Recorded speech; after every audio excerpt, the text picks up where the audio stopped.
Welcome to our Special Educare. এটা কিন্তু আমাদের সেকেন্ড ইউটিউব চ্যানেল। যারা এই চ্যানেলে প্রথমবার ভিজিট করছো তাদের উদ্দেশ্যে একটাই রিকোয়েস্ট, চ্যানেলটিকে সাবস্ক্রাইব করে ভিডিওটি শুরু থেকে শেষ অবধি দেখো। কেননা আমরা কিন্তু তোমাদের পশ্চিমবঙ্গ রাজ্য সরকারের শিক্ষক নিয়োগের এক্সামের পাশাপাশি রাজ্য সরকারের যত এক্সাম হয় প্রত্যেকটি এক্সামের আপডেট, এর পাশাপাশি ক্লাস সবার আগে অথেন্টিক সোর্স থেকে তুলে ধরার চেষ্টা করি। তাই ভিডিওটি একদম স্কিপ করবে না, শুরু থেকে শেষ অবধি দেখো।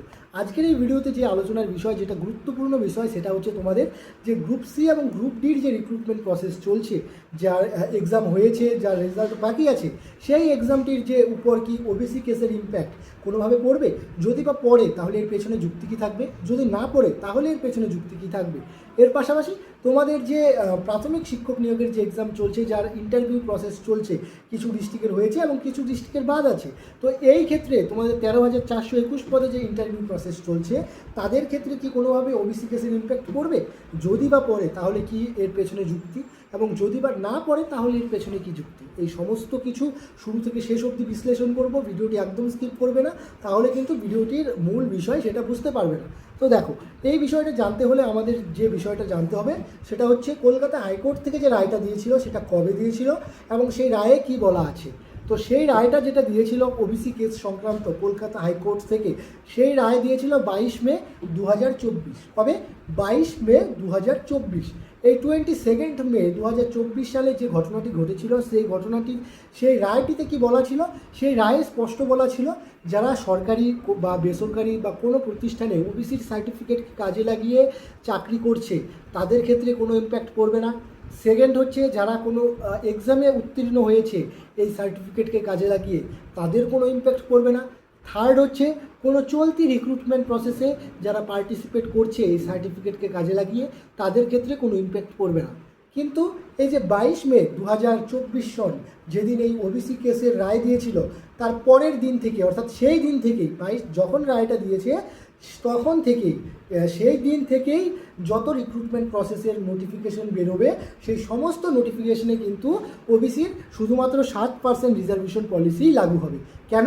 কারণ সেই রায়টা তখন থেকেই কার্যকর হয়েছে, তার আগে থেকে কিন্তু এই রায়টা কার্যকর হবে না। এর পেছনে যুক্তি কী ছিল? এই যে ওবিসির 17% থেকে 7% রিজার্ভেশন করা, এর পেছনে যুক্তি ছিল যে 77টা কমিউনিটিকে অ্যাড করা হয়েছিল, সেই 77টা কমিউনিটিকে প্রপার সার্ভে করে অ্যাড করা হয়নি। কোনো সার্ভে ছাড়া যে প্রপার সার্ভে হয় তার ভিত্তিহীন, অর্থাৎ কোনো রকম প্রপার সার্ভে না করেই তাদের অ্যাড করা হয়েছিল সেই 77টা কমিউনিটিকে। তাই কিন্তু কলকাতা হাইকোর্ট তাদের সেই 77টা কমিউনিটিকে বাদ দিয়ে দেয় ওবিসির লিস্ট থেকে, শুধু 66টা কমিউনিটিকেই প্রায়োরিটি দেয়। এবার যে বিষয়টা তোমাদের জানার বিষয়, যে তোমাদের যে এই যে গ্রুপ সি এবং গ্রুপ ডির নোটিশ বেরিয়েছিল, সেটা কিন্তু বেরিয়েছিল 9 অক্টোবর 2025, অর্থাৎ এই যে 22 মে 2024 যেদিন রায়টা দিয়েছিল ওবিসি কেসের, তার থেকে অনেক দিন পর।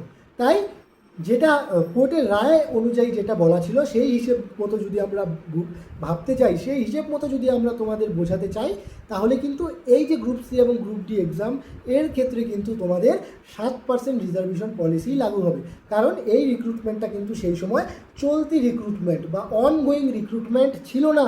এই রিক্রুটমেন্টটা সেই সময় কোনো রকম অনগোয়িং রিক্রুটমেন্ট ছিল না।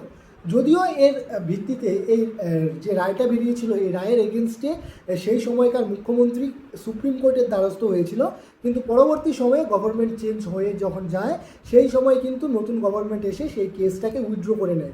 তাই এই কেসটার কোনো রকম কোনো সুপ্রিম কোর্টে গেল কি গেল না, এই বিষয়টা কিন্তু কোনো এফেক্ট ফেলবে না।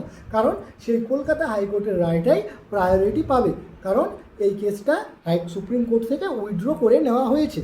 তো এবার যে বিষয় সেটা হচ্ছে, একই ক্ষেত্রে যদি আমরা প্রাথমিকের 13,421 পদের রিক্রুটমেন্টটা দেখি, সেক্ষেত্রেও কিন্তু একই বিষয়টা কার্যকর হবে। কেন? কারণ এই যে প্রাথমিকের 13,421 পদের শূন্যপদ, এটাও কিন্তু তোমাদের এক্ষেত্রেও যে নোটিফিকেশানটা বেরিয়েছিল, এটাও কিন্তু তোমাদের 2024 সন, অর্থাৎ 22 মের পর। তাই এক্ষেত্রেও কিন্তু এই সেম রিক্রুটমেন্ট প্রসেসের 7% পলিসি, অর্থাৎ 7% রিজার্ভেশন পলিসি কিন্তু লাগু হবে। এটাই কিন্তু স্বাভাবিক, কিন্তু এটা পুরোপুরি ডিপেন্ড করে গভর্নমেন্টের উপর। গভর্নমেন্ট যদি চায় 17% দিয়ে, সেক্ষেত্রে কিন্তু সেই বোর্ড, যে রিক্রুটমেন্ট বোর্ড উপর এই নিয়োগের দায়িত্ব আছে, অর্থাৎ প্রাথমিক রিক্রুটমেন্ট বোর্ডের উপর প্রাথমিক শিক্ষক নিয়োগের দায়িত্ব, এবং তোমাদের যে গ্রুপ সি ডি রিক্রুটমেন্টের দায়িত্ব যে বোর্ডের উপর আছে সেই সংস্থাগুলো সেই গভর্নমেন্টের যে মত সেই মত অনুযায়ী কিন্তু তারা রেজাল্ট বা মেরিট লিস্ট বের করবে। এটা পুরোপুরি ডিপেন্ড করে গভর্নমেন্টের উপর। তবে যেটা রায় যেটা বেরিয়েছিল এবং যেটা এই নোটিশের ডেট সেইটা অ্যানালিসিস করে আমাদের টিম যেটা বুঝতে পেরেছে, আমরা যেটা অ্যানালিসিস করতে পেরেছি সেটাই আমরা এই ভিডিওর মাধ্যমে তোমাদের কাছে তুলে ধরার চেষ্টা করেছি। এবার দেখো, এবার যে বিষয়টা সেটা যদি এইভাবে লাগু হয়, অর্থাৎ এই 13,421 পদে যদি ওবিসি 7% লাগু হয়, তাহলে তোমরা অনেকেই আমাকে কমেন্ট বক্সে জানাবে বা অনেকের মনে এই কোশ্চেনটা থাকবে যে যারা 82 থেকে 89 পেয়েছে তাদের কি হবে। তো তাদের কি হবে এই বিষয়ে স্পেশাল একটি ডেডিকেটেড ভিডিও আমাদের প্লেলিস্টে করা আছে, আমাদের ইউটিউব চ্যানেলে গিয়ে ভিজিট করো এবং সেখানে গিয়ে দেখো প্লেলিস্টে দেওয়া আছে। সেই ভিডিওটা দেখলে তোমরা অবশ্যই বুঝতে পারবে যারা 82 থেকে 89 পেয়ে পাশ করেছে তাদের কি হতে চলেছে। কম্পিটিশন কি কমতে চলেছে, তারা কি বাদ যেতে চলেছে, নাকি তারাও পার্টিসিপেট করবে। তো এই পুরো বিষয়টা সেই ভিডিওতে তোমরা বুঝে যাবে। তো এই ছিল আজকের আপডেট। ভিডিওটি ভালো লাগলে অবশ্যই বন্ধুবান্ধবদের মধ্যে শেয়ার করো এবং চ্যানেলটিকে সাবস্ক্রাইব করে পাশে থাকো আমাদের, কেননা আমরা কিন্তু প্রতিদিন তোমাদের যে আপডেটগুলো হয় সেই আপডেটগুলো সবার প্রথমে তুলে ধরি, এবং শুধু তুলে ধরি না, এর পেছনে প্রপার যুক্তি কী আছে, প্রপার সোর্স কী আছে সেটা প্রথমে আমরা অ্যানালাইসিস করি।